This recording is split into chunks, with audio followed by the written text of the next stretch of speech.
Good evening, everyone. I am Deepika. I am the host for today's session. Welcome to today's webinar on the topic of threat intelligence, turning cyber threat data into actionable defense.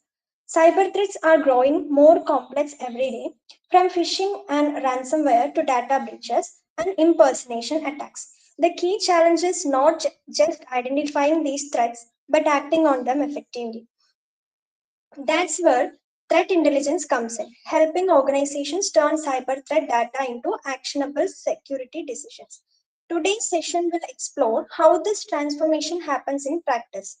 It is my pleasure to introduce our speaker, Ms. Riya Reju. Riya is a cybersecurity customer success manager at CloudSEK, where she helps organizations respond to real-time cyber threats using actionable threat intelligence. With her experience in cybersecurity and customer success, she brings valuable insights into how organizations can better identify risk and respond effectively. Welcome, Riya. Over to you. Thank you, Deepika. We're good to start, right? Yes, ma'am. All right.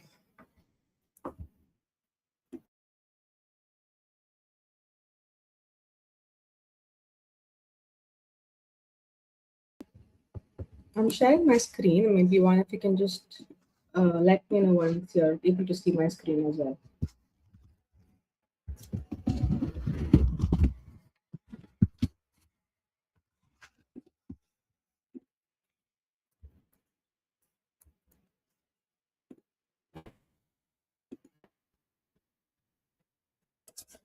You can see it, right? Can one of you unmute and please confirm on that, please?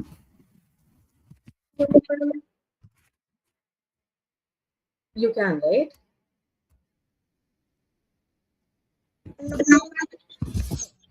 All right. Just a second.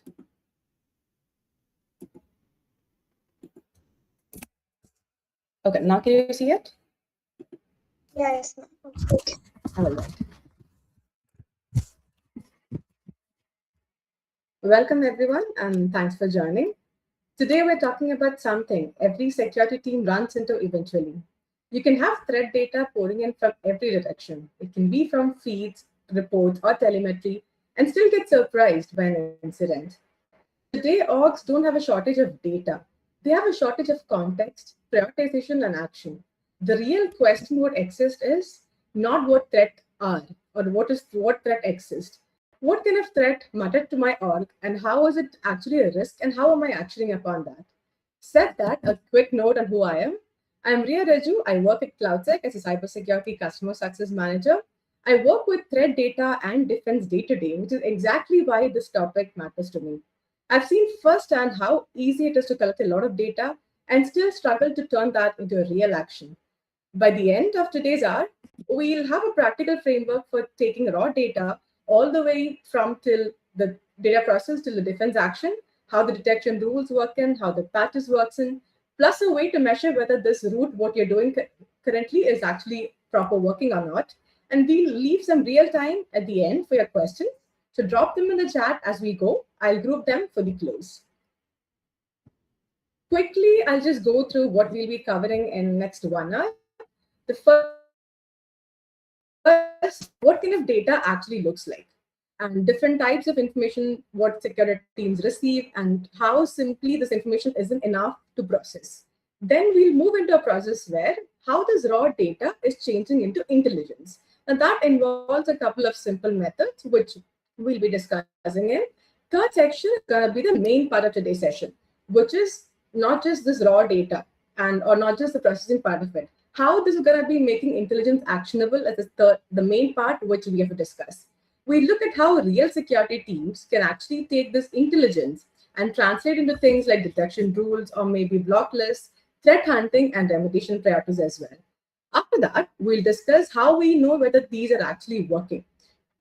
Just putting up all these measures does not mean everything is in place, right? If it's actually working or how this is affecting in long run, all these we will be discussing as well. Finally, we look at some common mistakes which teams make and finish with a few simple takeaways that you can all start applying immediately as well. All right. So let's start with what I think is the most important idea of today's session. Most security teams do not have a problem of what is data or not having enough data. The actual problem is action. Every more threat intelligence feeds comes up to your dashboard, it gets filled up. Every SOC team are seeing a lot of alerts. A lot of breaches still happen. And that's because having data was never the actual goal. The goal was always to detect and stop attacks. To put it into a simple perspective, the biggest company, for an example, can potentially see 10,000 or more warning signs or indicators every day. Now, if we look at the volume of information, we need to ask ourselves how much of this is actually being looked up on a daily basis? I can simply say that in many environments, less than 3% of the threat intelligence may lead to documented action. That means majority of the information coming into their tools are not even looked upon by anybody. So what is important, what is not important, we do not know. It's not even being covered if you're missing out on the main part. And this is where I want to establish the main concept. Data is not intelligence, and intelligence is not action. There are three different steps to it. Now, let's say an IP address, a hash, or a domain, all of these are data. When we add context and understand why this indicator matters, who is it linked to, or maybe how it's going to affect your organization, then it becomes intelligence. But even then, we're not done. We still need to decide what actions to be taken. Should we block it? Should we whitelist it? Or what kind of behavior we have to note it? Everything is still part of this process. That movement from data to intelligence is what we're going to discuss in the upcoming slides. Before we actually further go into the technical part of it or how the process happens, let me go through some simple terminologies which can help you understand the whole concept of this. So the first category to this is IOCs, which many of you might be familiar with, which is called in full form as indicators of compromise. These are things like the malicious IP address, domains, URL, or file hashes. They're relatively easy to collect and maybe share, but attackers can also change them relatively quickly and cheaply. Now, if an attacker changes their infra or modifies a file, that indicator may no longer be useful. That is why we say definitely IOCs you get in first hand, you block it to the first hand, it's definitely useful. But if you keep it like, let's say if you got an alert on Friday, but you're keeping it over the weekend and checking it on Monday, definitely the efficiency of that is not going to be there. So that is how we say this is less reliable if you don't action upon on priority for it. Second category is again TTPs, which is called as tactics, techniques, and procedures. Instead of looking at a specific IP or a hash, we're looking at how an attacker actually operates. For example, how they gain access, or maybe how they move through an environment, how they are stealing credentials, or how they attempt to stay hidden. All these are behaviors that are very peculiar to certain attack patterns happening. The third category is information from outside sources. I think this is where companies like CloudSEK, companies like Avanzo may be coming into picture, where we provide OSINT or maybe threat intelligence feeds, news, reports, everything comes into picture. These sources definitely will help you understand what's happening outside the environment and what all is active, what kind of techniques are being used, whatever CVs are vulnerable, all these you get to know. And finally, we have your own telemetry, which is going to be your logs or maybe EDR data, SIM information, your network activity, all of these comes into picture. Now, I'd like to think this as a ground truth because this is where we take information from outside and check whether there is actually evidence of it inside our environment. Now we have definitely an obvious question might come to your mind. If we have all this data, why isn't it enough? There are four simple reasons to this. First is volume. There is simply too much of information to process when you're manually doing this. No security team can realistically investigate every single indicator which is coming to your SIM or SOAR tool. The second problem what we have is noise. A lot of information coming from external sources, like I've mentioned, may not actually apply to your or maybe your tech stack. So even if something is technically malicious, it doesn't necessarily mean that it deserves immediate attention for your team. Third problem to that same context is lack of context coming into picture. Imagine somebody is giving you an IP address and they are marking it as malicious or suspicious to you. What does that actually tell you? You don't necessarily know who is behind this, why is it marked as suspicious, which is attacked, or if the IP is still active. Threat data can change quickly. An IP that was malicious yesterday might be a normal server today. That's what I'm saying. A domain also where it can be taken down, infrastructure can change, attackers can move to new resources. So that is a threat instance have a perfect life cycle there. When you put all these four problems together, Too much of information, too much of noise, too much of context, all of this becomes stale then. It's easy to collect data. Definitely, when you have a lot of tools in your company, the data coming part is very easy. But how you ingest is the point where we have to discuss about. Now, the next step, what I'm going to discuss about is how we're making this useful. How is this going to be helpful, and what all steps can we take to make it more useful for the company? Now, simple 5 steps, what I'm going to discuss here is first step is definitely collection, which we have discussed so far, where you're going to gather information or collect information from whatever different sources we have discussed. The second is verifying the information, remove the duplicates, and normalize it, and basically get rid of obvious junk. So, for example, let's say if ABC company and let's say CloudSEK also is part of it. Now, all of these companies are sending data to you. Maybe it might be the same data coming in from 2 companies. So it's like a duplicate entry, right? Why would a person really sit and review these 2 entries coming in from from different sources? So this way is one process where we have to remove duplicates coming into picture. Once that is done, the third part of this is analysis. Now, this is where we add a context and human judgment to it. Ask whether this information is actually mattering to you or whether this is important to you. And the fourth step is coming is dissemination, which simply means getting this intelligence to people or system detection team. It doesn't make sense, right? If I am having a data, am supposed to share with my networking team, application team. If I'm not giving it to them, it doesn't make any sense for the data to come into picture and it be with me, right? Only when something has been done to the data, being processed or maybe actions taken, only then this is called as a true positive or maybe an actionable data to you. The fifth step, what I can say here is feedback. Now, I see in whatever since I have been handling on threat data part as well, feedback is one step which I feel is lacking in majority org. The reason why, because like I told you, everybody would be sharing this data. Like for example, IP or bottom also, I'll give a clarification for that. So all of these are indicators, definitely. I'm agreeing to that. But they are extremely easy for attackers to change. An attacker can modify a file, slightly generate a new hash, and potentially bypass a simple hash-based detection.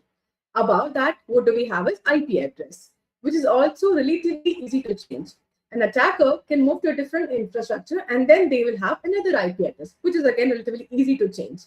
Then we have domain names on the third level, which are slightly more difficult but relatively easy for attackers to replace. So as we move higher, we have the network, we have host artifacts, and then the tools the attackers use. So replacing tools is relatively not very easy. Why? Because the cost constraints and the time consuming is going to be there. Nobody can replace a tool like in maybe few hours. It would definitely require time, efficiency, and understanding of that part of it. At the top of the pyramid, we have TTPs, which is the actual tactics, techniques, and procedures used by the attacker.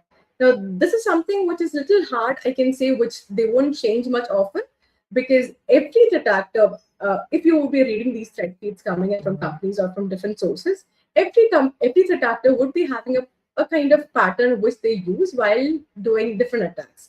So that's like you can call, like I can say an example. So there would be different sources on dark web, right? Now you all would have heard about breach forums. You would have heard about forums like Cabby.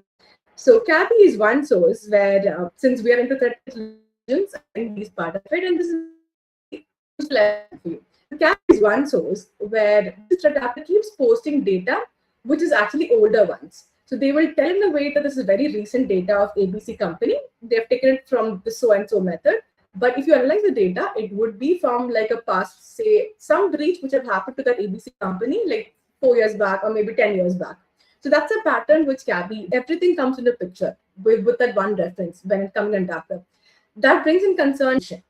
This is where we actually start getting the idea of making intelligence more actionable.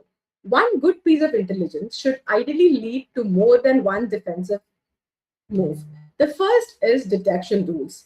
If we understand how attackers behave, we can build detection around those behaviors rather than simply maintaining a list of bad IPs or domains. The second is block list. If we know that an IP address or maybe a domain is malicious, we can block it quickly. That's the first hand response we all can do, right? That is definitely useful. But it's also one of the easiest defenses for an attacker to bypass because they can simply change their infrastructure. The third process, what we can see here is threat hunting. Instead of waiting for another alert, we can actually ask if this activity is really happening in your environment, where else, or would we expect this to see this evidence of it? We then search your own systems to find out if there's any loophole of this. And the fourth comes in is the patch prioritization. Organizations can have a very large number of vulnerabilities, and it's always not practical to fix everything like P0 or maybe immediately, right? Threat intelligence can help us identify which vulnerability are actually being exploited in the wild and which can prioritize these issues or which should be prioritized. So one good item can potentially lead to detection and a blocking, hunting, and remediation as well. That's what makes it actionable. If you think about your own organization, you can also ask which of these four areas you are the strongest in and which needs most improvement here. So, another important part of making intelligence actionable is having a common language across teams. And this is where the MITRE attack becomes useful. Again, this term you would be hearing in these recent terms. The value of an attack isn't simply because teams or maybe you have a lot of techniques in place, right? The real value is that it gives threat intelligence team, your SOC analysts, threat hunters, instant response is a common way to describe an attack behavior.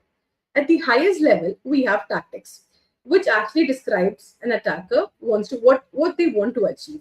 For example, getting into an environment and staying hidden might be the tactic which they're trying in the initial phase of it.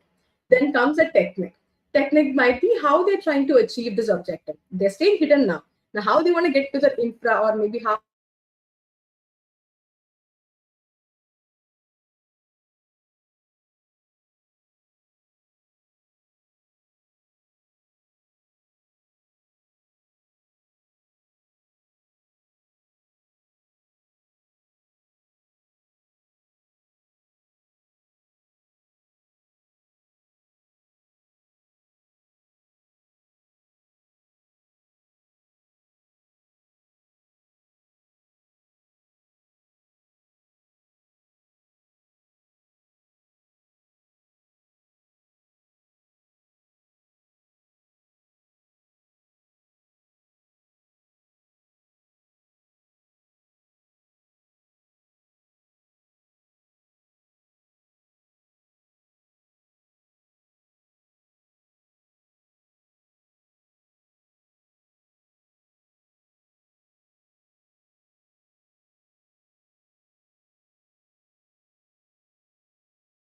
today's AI is this way. All your collecting of data, maybe linking to whatever existing rules you have, all this can be automated. So companies where this has not been done so far, one method you can optimize or utilize is the AI part of it to automate these kind of procedures. Now, whatever we have discussed so far, I'm just putting it into a simple story. Imagine maybe your EDR tool actually is flagging some strange kind of activity on your PowerShell on one of your employees' environment or sorry, on a laptop. At first, this is simply an alert, right? You've just got an alert to this, but you have no idea where to start from, what to block. You have no idea. So we don't get to know what is a real threat here. Now, the system automatically is connected to this activity, now to the known attack technique, and has been mentioned in one of the report you have received. So probably maybe you would have done a VAPT, and you would have got a report that certain malicious activity is going on. Now, the analyst has to add some more context to this and understand the behavior here. Instead of investigating only that one laptop being infected, the analyst creates a hunt or a hypothesis around and checks the entire environment if any other system is impacted. Now, let's say during the hunt, the person finds two or more affected machines. At this point, the situation becomes much clearer. The team can actually isolate the affected computers, maybe reset passwords wherever necessary, and also investigate the broader activity. At the same time, they can roll out a detection rule so that same behavior, if it's identified in the future, it gets blocked in the first hand. This is how you learn scenarios, right? This is how you actually understand how these methods can be blocked or how these attacks patterns are evolving. Important thing about whatever I was talking right now is not about technology being used, definitely not. It's actually the sequence of data or sequence of process we did. We started off with a simple alert where we got to know about the activity going on. We added some context to it, performed a hunt to it, and then confirmed that there was an additional activity which moved into containment and further to remediation. And then we had a proper detection capability, which we did for the future references as well. That's the complete journey from a threat data to actionable defense. Now, how do you know something is actually working in your company? So, like I was telling in the start of what we were talking, every but nobody is checking if all the process what you're doing, the simulation what you're doing, is actually being checked upon, or if that's the only thing which is required for the trend data to flow across the company and reach to a point where it's actionable. So once you've started the turning intelligence into action, we need to answer one more question here. How do we know which is actually working? Now, we shouldn't measure the success simply by saying we have a lot of data, we have a lot of indicators.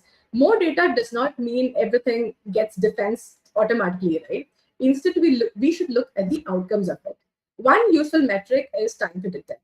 Are we actually identifying threats faster because we're enriching or correlating information?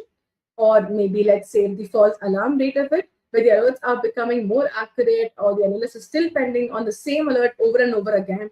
We can also look at the attack coverage part of it, where the attacker's behavior can actually detect today which ones we can't. And the useful measure is there is hunt to find ratio. All these terms are something which you would have already heard about, which helps us understand whether the threat hunts are producing meaningful findings or consistently coming up empty. We can also use purple team testing. So you would be aware about the purple, red, and blue teams, which works in security, which cross team functionalities work together to validate the intelligence and detect actually triggers and depending on the defensive response getting it. Now, the key point, what I'm trying to tell here is that now we actually, once we got an alert today, we have done a remediation measure.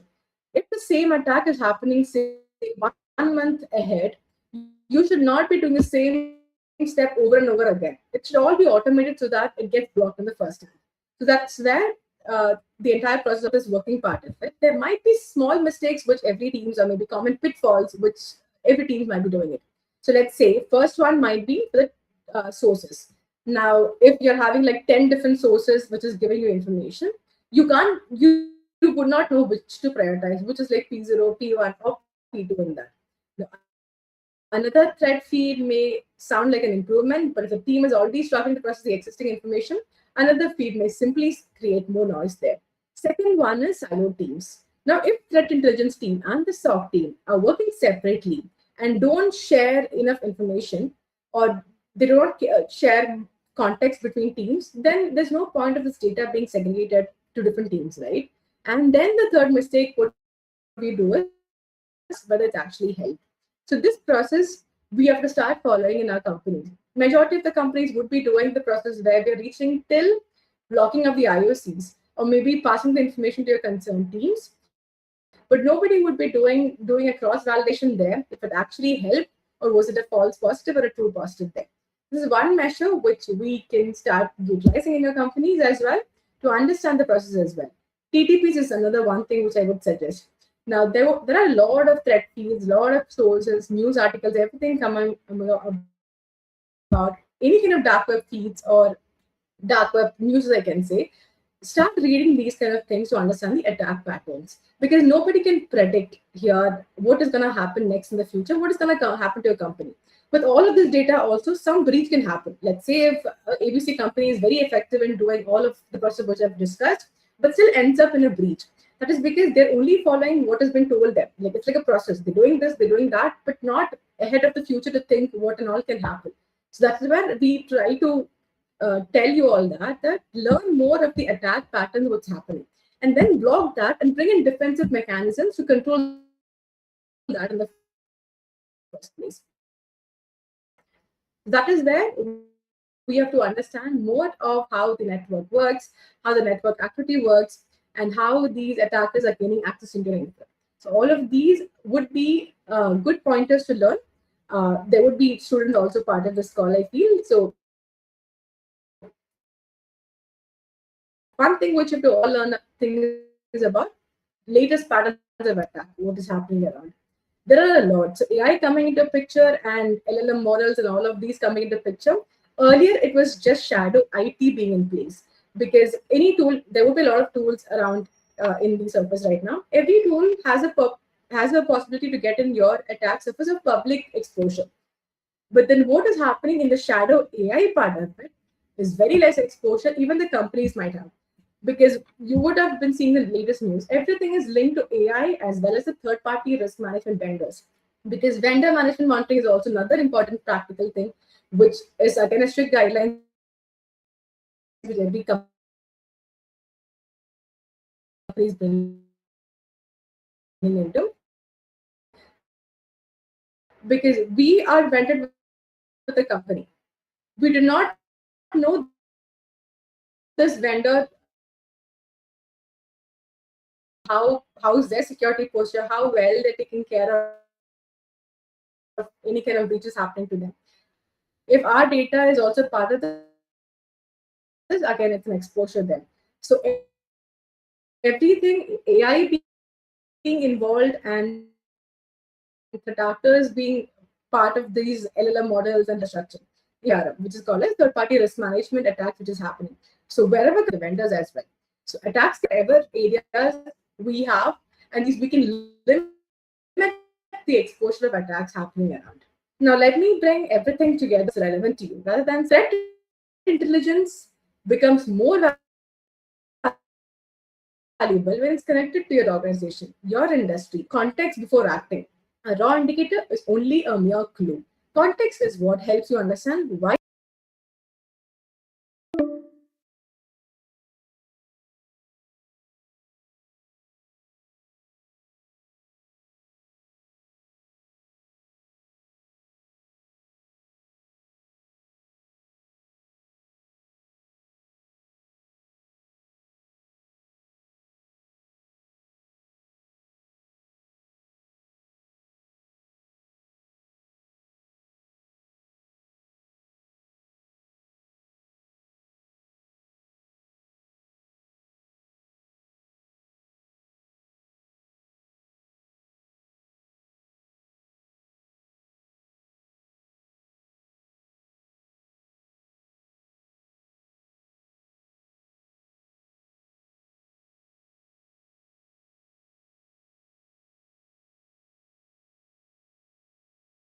act. Policy that you're not supposed to share your sensitive documents on any kind of AI tools. But how much is the exposure? Can you monitor them? Because there's no current exposure tools where you can completely monitor all the documents or all kind of actions being taken on an AI tool happening within the company.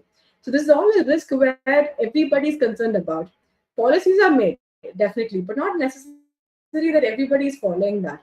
So what we have to do here is also use AI for the good cause of it, utilize that more so that your repeatable work or your task workload has been reduced. So if there's one thing which I really want to remember from today's session for all of you is that data, intelligence, and action are three different things. Collecting threat data is only the starting point of it. We need to add context, understand that, what it means, connect it to your environment, take the appropriate defensive action, and then measure what has happened or how we can improve the next cycle. Now, this is how we actually move from simple collecting your threat data to actually turning that into your actionable intelligence. I think this is how merely we have covered how a threat data works or how cyber threat data actually turns into intelligence. Thank you for joining in, team, and I think thank you for spending time with me as well. I hope this has given you some practical knowledge of how we can change the process of cyber threat data into intelligence. And I'll open the floor now for questions. This is a very interesting topic to discuss about as well. If you have any kind of existing tools, or maybe you're working into threat intelligence maturity, we can discuss those concepts also right away now. Open to the floor for the questions.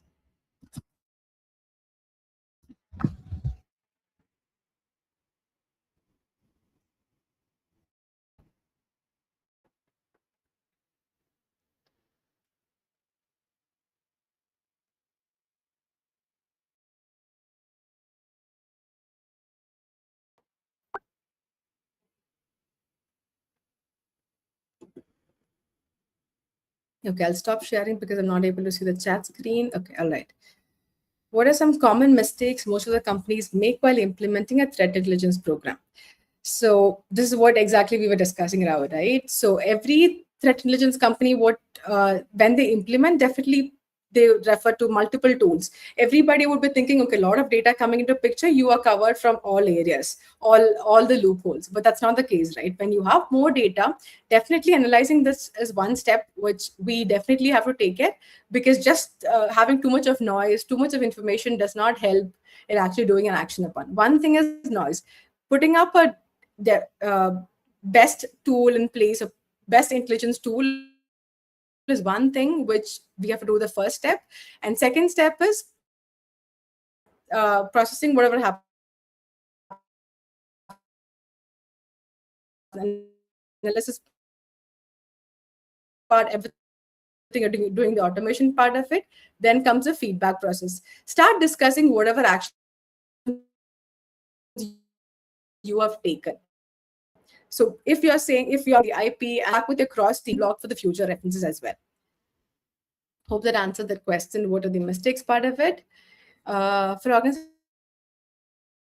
implement threat intelligence programs, who are just starting the threat intelligence, one thing is setting up a company automation from tools. Definitely that tools to crawl data. That is one thing which you have to take care, because you have to have the LLM models to crawl the data from don't get into how the threat data is flowing in, how you're able to automate the process of that. If you think analysis part, adding the context part of it, make all of this automated so that you don't have to do this manual handling of it. Starting when you're starting a threat intel platform, definitely automating stuffs will be a little bit harder because you do not know which process to follow there.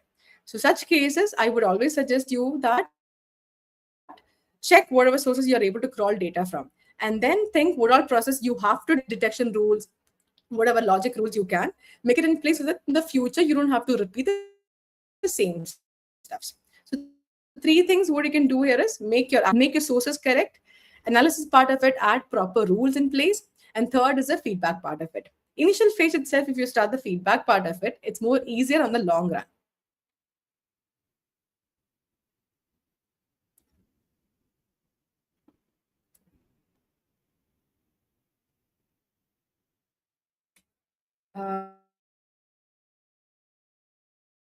Is there any more questions which anybody want to take up?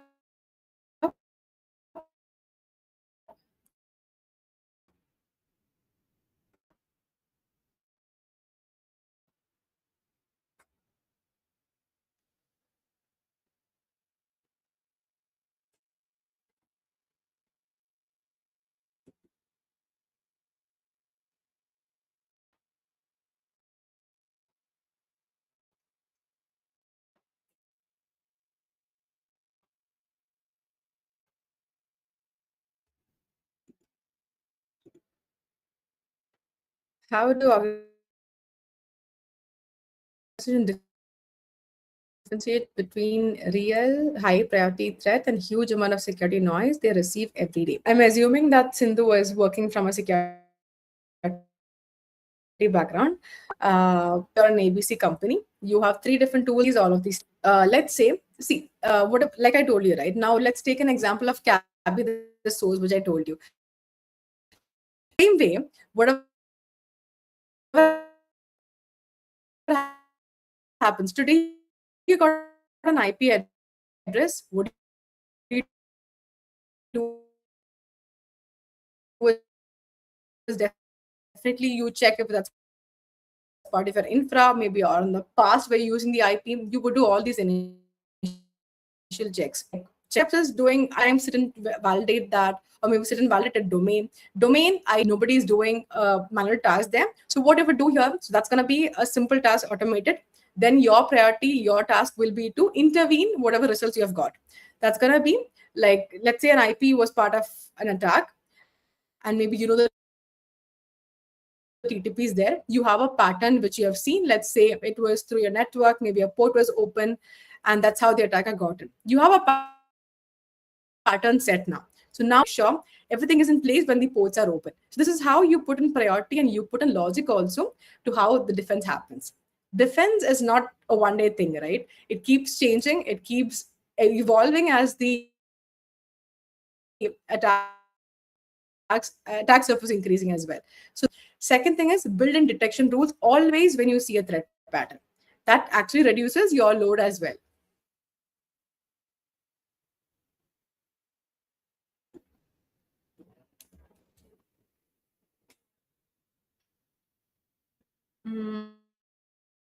Is there any more question from anybody else?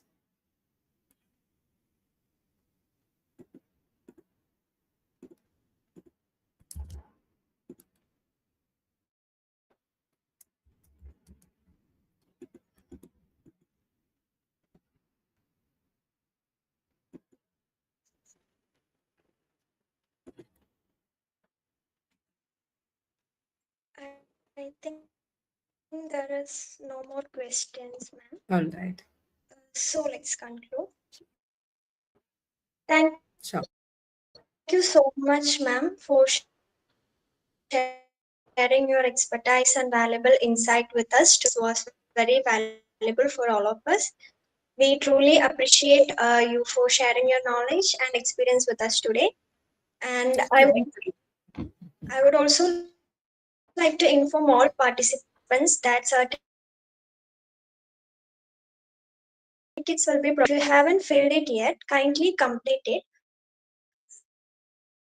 The registration link will be in the chat box.